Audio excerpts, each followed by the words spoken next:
laser strip. Again, capacitance between strip and ground, inductance along the strip.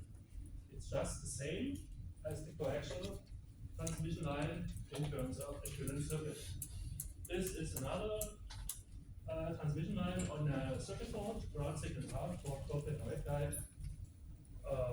Inductance, series inductance, shunt capacitance, just the same. So what I want to mean, the equivalent circuit applies to many different realistic transmission line structures. This is called rectangular waveguide, just a metal pipe. And if the frequency is large enough, this single conductor metal pipe carries the wave. Since the wave inside this metal pipe has electric field and magnetic field, we can associate capacitance and inductance to that. It's not so obvious, but there is electric field, there is magnetic field. The equivalence circuit of this rectangular waveguide is exactly the same as for the coaxial cable, as for the planar transmission lines. This is that's the cross section. That's how it looks like. That's the cross section. That's how it looks like. That's a plastic wire or dielectric fiber. It's about 4 to 5 millimeters in size, and it carries an electromagnetic wave. It's like an optical fiber carrying infrared light. Light is an electromagnetic wave carried by a glass fiber. No metal nowhere.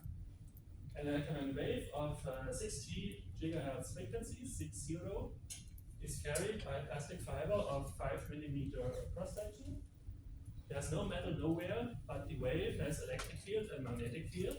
And electric field and magnetic field, we can associate capacitive effect and inductive effect. The wave carried along this plastic fiber has a phase velocity, has a propagation constant in terms of phase constant. And if we want, it doesn't make much sense because it's not unique. We can define an impedance even for this dielectric waveguide, but there are different ways to define because the field is not what we call TEM field as for those, but the phase velocity obviously applies to every wave, including the wave along dielectric fiber. So these are all transmission lines. First basic. Second basic, resonators. Resonator is another structure made of inductor and capacitor. We have series and parallel circuits, and they might have loss, which are these resistors. They have resonance frequency given by capacitance and inductance values, and loss defines so-called Q factor. And the nice thing is the Q factor, it can be relatively easily measured. So that's about resonator. Resonator is something made of capacitor and inductor. When we go higher in frequency, the resonator made of inductor and capacitor, as shown here in some pictures on the top right, SMT inductors, SMT capacitors, we're going to have problems in reality. So theoretically, everything is fine. Capacitor, inductor, resonator. In reality, these things become smaller and smaller and smaller, and then become ugly. From an engineering point of view, they're going to be so fine features with this coil, so you're going to have large tolerances. It's going to be miniaturized, it's going to be expensive because it's small, and it's going to be very lossy because very thin wires have comparatively very large ohmic loss. And lossy means bad resonators, Q factors bad. So at high frequency, this is not a good choice to make a resonator. And for resonator, we need capacitor and inductor. So what we're going to do, we are not using capacitor and inductor as SMT components. We are using piece of transmission line as a resonator, because piece of transmission line is capacitor and inductor. And for some reason, as we see in a minute, capacitor and inductor in the transmission line has much lower loss, gives a much better resonator than these things. So we can use for a high Q factor resonator piece of transmission line, because the transmission line is series inductance shunt capacitors. There are mechanical equivalents. When I have a half wavelength long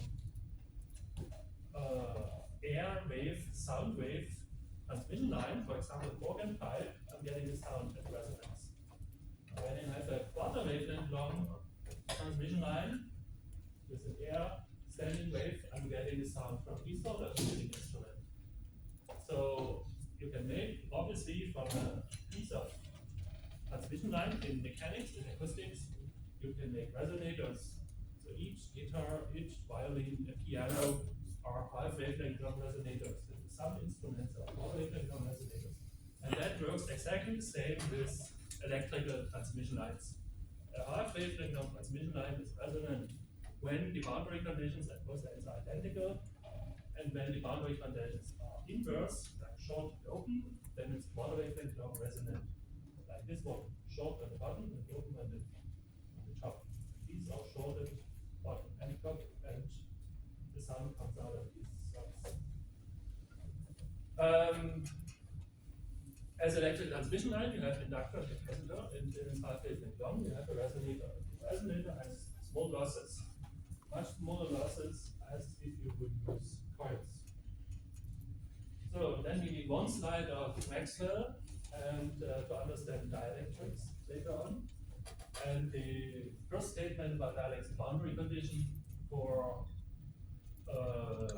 normal component of electric field. So we have the electric field, we have boundary between two dielectrics, that's the picture, and there is some law, some divergence of the field is zero because this is the charge, and then we have no charges, yes, this is zero. And so this is source-free volume, and if the source-free volume becomes a very thin disk, we see from this picture that this surface is closed from surface integral becomes zero, which is this equation. That means the normal component of D is the electric flux density is constant. And for the tangential field, we take Faraday's law, and we see that when this cross-sectional rectangle becomes zero in the width, then we see that this integral around the circumference must become zero, because if the surface becomes zero, then the right hand side is zero, then this becomes zero. That means the tangential electric field is continuous, constant. And so that's the first thing, describing these two equations, these two statements describe completely what happens on the dielectric interface, on the interface between two dielectrics. For example, interface between plastic and air. This is everything we need to know. And the interface between dielectric and metal, we have to know the skin effect. Normally the metal is tangential electric field is zero because it's a short circuit. If the metal is not perfect, then it's almost zero, and we have some loss, and the loss is described, or it's linked in its description to the skin effect. And the skin effect means that you don't have an exponential decay inside the metal. You can assume a constant, and that's zero over the skin depth. That translates into numbers that at radio frequencies you have a very thin layer whose conductivity describes the loss. And so now that's kind of supposed to be known. And now comes the second view on the transmission line, which leads us then directly to why or when we use dielectrics. Let's assume cross-section of a coaxial line, because it's a nice geometry and there's this textbook formula for loss. So loss goes with e to the power distance times constant, and the constant is called alpha. And you have either exponential decay or exponential growth. Exponential growth doesn't make much sense because it's against conservation of energy, so you have exponential decay. And the exponential decay constant alpha is the sum of dielectric loss and conductor loss. And the dielectric loss for the hyperlink, that's the result. And the conductor loss, when you calculate the density skin effect, that's the result. It's the sum of the two. When you now look closer at these two terms, then you see that the dielectric loss increases obviously with the loss of dielectric. The loss of dielectric is described as the loss tangent delta. And it increases its frequency. The dielectric loss increases its frequency, that's important for the next statement. And obviously, when the dielectric is a lossy dielectric, it has more loss than when the dielectric is low loss. So a dielectric, which is a poor polymer, bad plastic, has more loss than a dielectric which is made out of Kevlar or some very expensive plastic. So that's kind of normal. But the problem it grows with frequency. The metal loss grows with inverse of the conductivity. So when you use silver, you have a larger sigma than when you have a stainless steel, of course, so you need good conductivity to get this more. But it grows with the square root of frequency. So here's the square root, mu is permeability, so square root of F. Conductor loss increases square root of F. And the sigma is something which is defined by the metal. And then you have this term. So the metal loss is inverse E and B on the cross section, diameter of this and diameter of this, and they need to be in the ratio for the field. So small d and large d are linked. Okay. So it goes with 1 over cross section. So when you make the cross section bigger, you have less loss. That's good. So let's take a coaxial cable with bigger cross section with less loss in terms of metal loss. Of course, you have dielectric loss and so on, but a bigger cross section gives lower loss. Problem solved.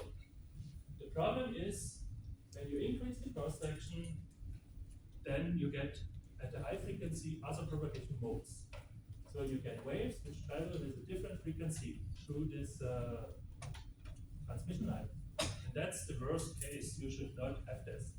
That means transversely, and that happens approximately when the cross section is about 1 wavelength. So it can be very approximately when the cross section becomes too big, or when the wavelength becomes too small. You get another mode you cannot do. When does the wavelength becomes too small and the frequency increases? So when the frequency increases, dielectric loss increases F, conductor loss increases F, and this D must become smaller and smaller and smaller to keep single mode propagation. And this D, we said, scales a little bit with wavelength. So when the frequency increases, we have here F, and here we have another F. Because F is inversely proportional to wavelength. So the metal loss does not go with square root F, it goes with the product of square root F and F, which is this one. The product of square root F and F, square root F is this one, and the F comes because D must become smaller when the frequency increases. So the metal loss, in the reality, on the practical transmission line, decreases frequency is a larger exponent than the dielectric loss. And that's argument number 1 for the dielectric waveguide. When we have a waveguide without metal, we get rid of this, and loss goes with F only. Any waveguide with metal, dielectric doesn't matter. This is the biggest impact on loss. And we want to have low loss transmission lines. So one argument for dielectric waveguide is we can get rid of metal loss. And that also, if we avoid metal. And that also implies to resonators, where the loss translates into Q of the resonator. So that's a very short comment on this. Higher order mode transmission, higher frequency, you get another mode. Higher order mode starts at the frequency about 1 wavelength. When the frequency increases for a given transmission line cross section at higher mode, you have to reduce the cross section. Example. When I have a standard type coaxial cable which has a diameter of 5 millimeter and 50 ohm and standard permittivity of Teflon, this is the data sheet value. At one frequency, a quarter dB per meter, at the higher frequency, 1.5 dB per meter. Because it increases with frequency. When you have a cable of very small diameter, like this cable, which I took out of an old smartphone, outer diameter less than a millimeter, you have already at 3 gigahertz, 6.5 dB loss, just by reducing the cross section. This is this 1 over D. And at 60, so it's extremely increased loss because the cross section is smaller for mechanical reasons. Then we go for higher frequencies. Again, we have this coaxial cable. When we use a smaller cable in diameter, The first one cannot be used above 18 gigahertz because high order modes. If we use smaller cable, we can use a higher frequency, but loss decrease a lot. Now we use rectangular waveguide, which is bigger and heavier and bulkier and it's more expensive in most cases. At the same 40 gigahertz of this 60 dB per meter cable, the rectangular waveguide has 5 dB per meter. This is a huge difference, but rectangular waveguide is not as nice as a coaxial cable for several reasons. And again, this coaxial cable cannot be used at higher frequencies than 40 gigahertz. A waveguide can be made smaller and smaller and smaller, more expensive, more expensive, more expensive. So we're going to have like 2 dB per meter at 100 gigahertz. Dielectric waveguides are typically used only for research purposes, that's why it's more academic. Can be made with a little bit of metal or with no metal at all. And again, we have a very high loss when we have, it depends on the cross section. We can have high loss or we can have reasonable loss. But this is 5 millimeters for 60 gigahertz. It could be to scale for 500 gigahertz. If you scale this for 500 gigahertz, you have to make a trench of 400 micrometer per section. Ask your workshop. That's impossible. Possible, but it's extremely expensive. If you scale this for 500 gigahertz, just make a Teflon fiber of 5 millimeter per section. That costs you nothing. It still has loss and so on, but this is flexible. Make your metal waveguide flexible. It's impossible. Nothing is impossible, it's just awful expensive. So if the frequency goes really up, dielectric only is the method of choice. Now I said, now we understand why we're going to use dielectric waveguide. We use dielectric waveguide because of the loss dielectric, which must go that much high when you increase frequency. And there are many other aspects. For example, manufacturability. You cannot mill very high frequency waveguides in metal, whereas you can make dielectric structures at higher frequency. You have lower weight when you have a very high frequency, 100 gigahertz and more dielectric structure. When you use the dielectric at low frequency, 1 gigahertz, then it's heavy because it's a volume. But at very high frequency, you don't have much volume, you can have low weight. You can have added degrees of freedom, and that's called mechanical flexibility and so on. That's also important. So that brings us to 3 applications of dielectric structures, which is basically transmission lines, resonators, and different antennas. An antenna is something kind of out of competition because it doesn't really exist. You have different structures from dielectric antennas than you have in metal structures. I will show you that by an example in a minute.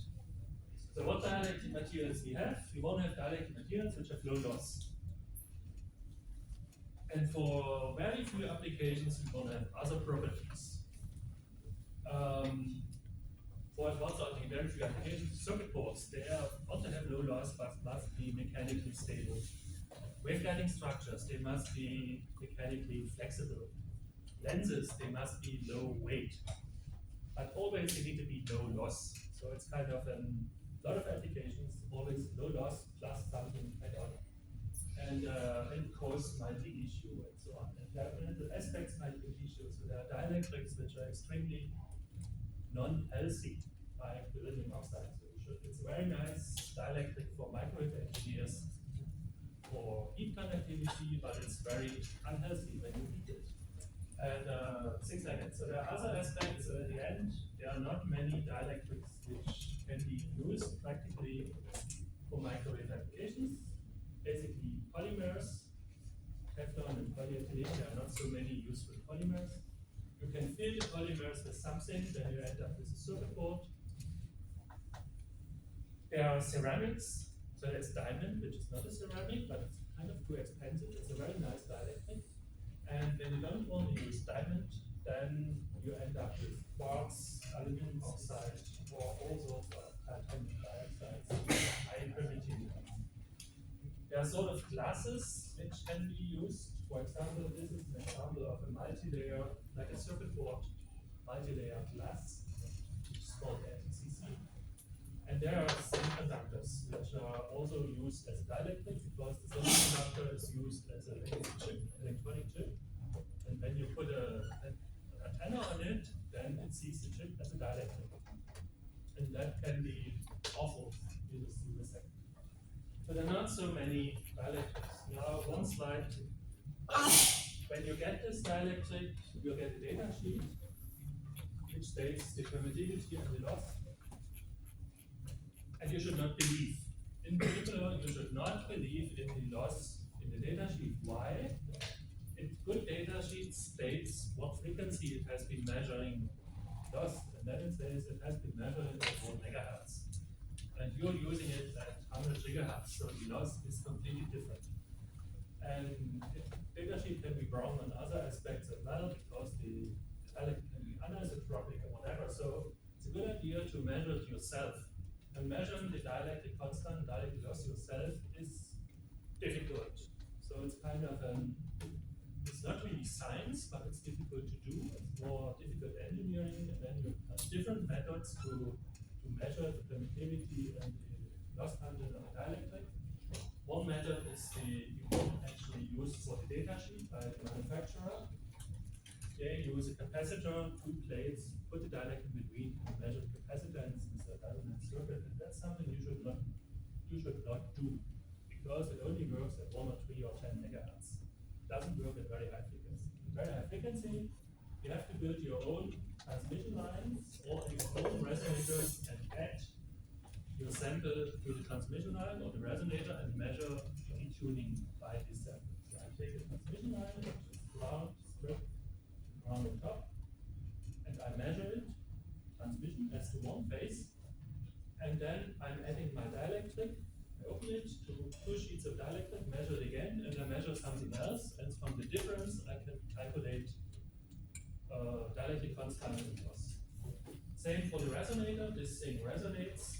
I'm adding the sample, a sheet of dielectric, and then I'm measuring the resonance again, and the resonance changed. And from this change of resonance, I can calculate back what are the dielectric properties of the sample. For that calculating back, I need the 3D field simulation. And this gives you a result for the permittivity and loss tangent at the frequency you're later using, 100 gigahertz, for example. And you can see it's much different from the data sheet. So actually, characterizing dielectric material is not so simple. So now come the examples, the nice pictures. So for an antenna, a lens. Everybody knows lenses from optics, and the lens works by delaying the wavefront, and then it shapes the wavefront. And when you scale this to microwaves, you figure out that the lens in optics is going to be thousands and thousands of wavelengths in size. When you scale this to microwaves, 1 gigahertz, 30 centimeter wavelength, thousands and thousands of wavelength is a kilometer, and the lens weighs megatons. So it's not going to work.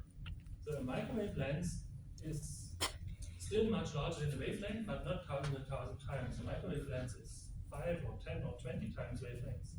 So the microwave lens has a lot of edge. And the edge in an optical lens creates your optical arrows. So you're not using the edge of an optical lens, you're using the area in between.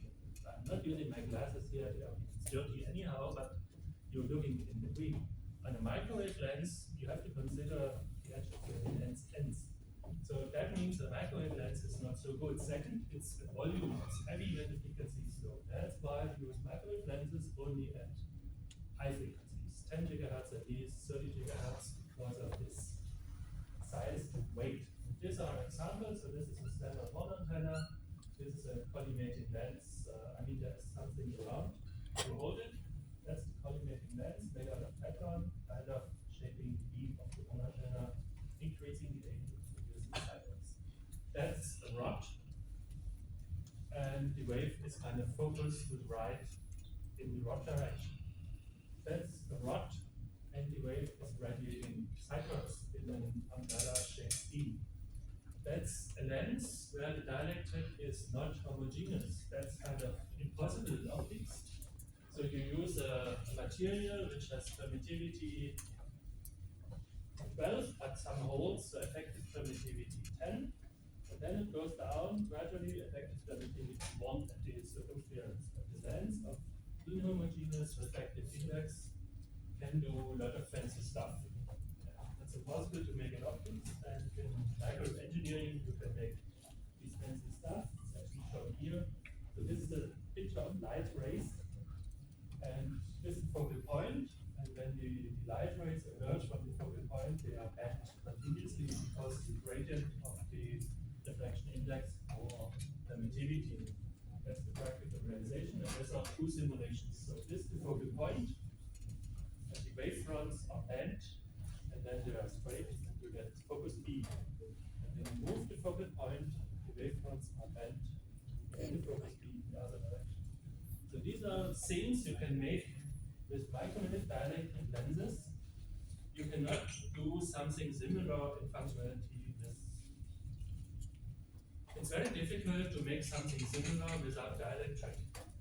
I mean, of course, you find a way to do so, but it's, with a lens, you have a lot of degrees of freedom, namely the reflection index. With a mirror, you don't have that degree of freedom. Resonators. Using dielectric in resonators, so first you take a coax line and fill it with dielectric. Why? It increases loss, so why when you do this? You make it smaller. Being small is also something useful at some frequencies.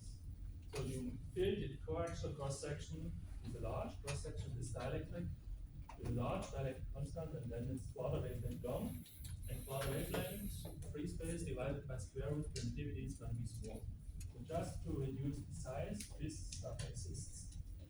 Then you try to get rid of the metal at all. Then your resonator looks like this. And this resonator, dielectric resonator, resonates without metal, which is good, but it radiates, which is bad. I mean, if it's an antenna, it's good, but if it's a resonator, radiation is lost energy. It's like heat, it's bad fuel. So you have to put this in a metal box to prevent radiation. You still get a high Q factor low loss because it resonates without metal, but to prevent radiation, you need a little bit of metal. And then it looks like this. I need there as a cover. When you move the cover, you see dielectric resonators and the metal around to prevent radiation. You get a very good filter in a very small volume with dielectric resonators. That's the radiation, the resonance field picture. Other example, you can fill the quarks, you can fill the rectangular waveguide with dielectric to make it small. So for 8 gigahertz, and so it's about a factor of square root 48 is 7. Factor of 7, smaller in all directions than an air-filled resonator, so it's small. Or you can have a dielectric resonator without metal, it's an antenna. So this is kind of dielectric sphere which is placed on an independent circuit and it radiates as an antenna. And for some reason you can actually a shallow cavity and then it's kind of aligning at the right position on the chip, which only a sphere can do. So how do the field look like in such a dielectric resonator? So that's the resonator, that's the CFD model, and that's the field. So we see the field, vector, and magnitude is kind of concentrated in the dielectric, and there's a little bit outside. So green and blue is low intensity. So here's the magnitude, so the red is inside dielectric, and a little bit is outside. And of course, you need a metal box to prevent radiation. And you see the E tangential is continuous, so it goes from yellow to green, but it's continuous. So we have a tangential electric field boundary condition fulfilled, but we have a concentration of energy and electric field and also magnetic field inside dielectric. And you have a resonator. And the resonator can be used for antennas or for filters. So this metal on top, it does not radiate, you get a nice filter, and you get a nice filter response. And you get very high Q factor, which you will not get any on-chip metal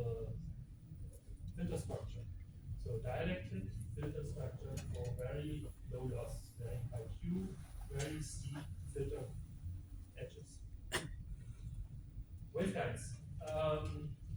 Nobody would use a dielectric waveguide at a few gigahertz because you have coaxial cables. But when the frequency is very high, you will realize a 60 gigahertz coaxial cable,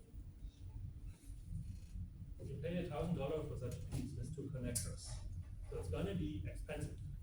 And then you get it and you measure it, and you have 10 dB loss from A to B over this distance. So coaxial cables become very expensive and very lossy, very ugly at frequencies above 20, 30, 40 gigahertz.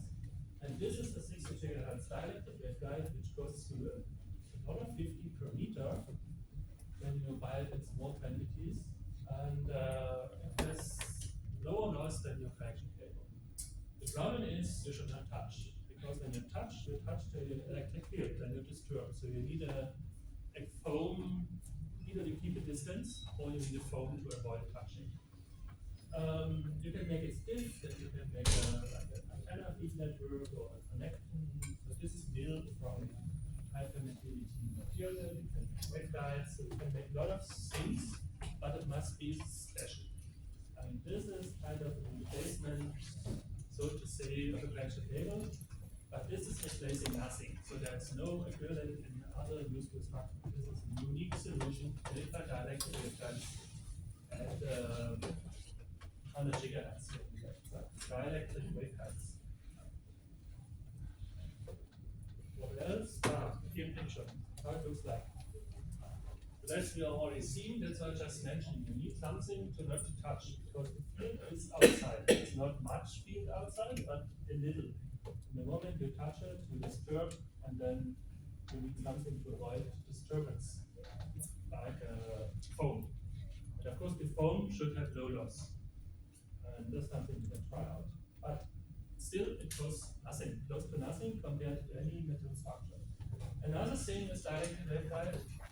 When you bend it, the wave should follow the waveguide. That's the idea of waveguide. And this works sometimes not at all, sometimes better. And it actually relates to the frequency or the size of the cross section. So when the frequency is too small for a given size, it does not follow the band. When the frequency is higher, it follows the band because it's more concentrated. So as long as the waveguide is straight, everything is nice. When you start touching it or bending, you have to think about it before. Discontinuities create, in this case, radiation loss. So that brings me to my conclusion. So dielectric waveguide is not something like reinventing the wheel and we solve all problems of the world. Dielectric waveguide has, to be honest, niche applications where it's better, cheaper, nicer, unique. And for other applications it doesn't work. But for these niche applications, like these inhomogeneous lengths, or the dielectric waveguide at 100 gigahertz, that's the way of choice.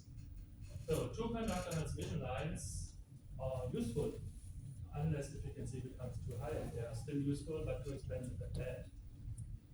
Metal waveguides are very low loss, but very expensive, and very heavy and very bulky at frequencies above 100 gigahertz or so. Dielectrics can be useful for any size, even at low frequency.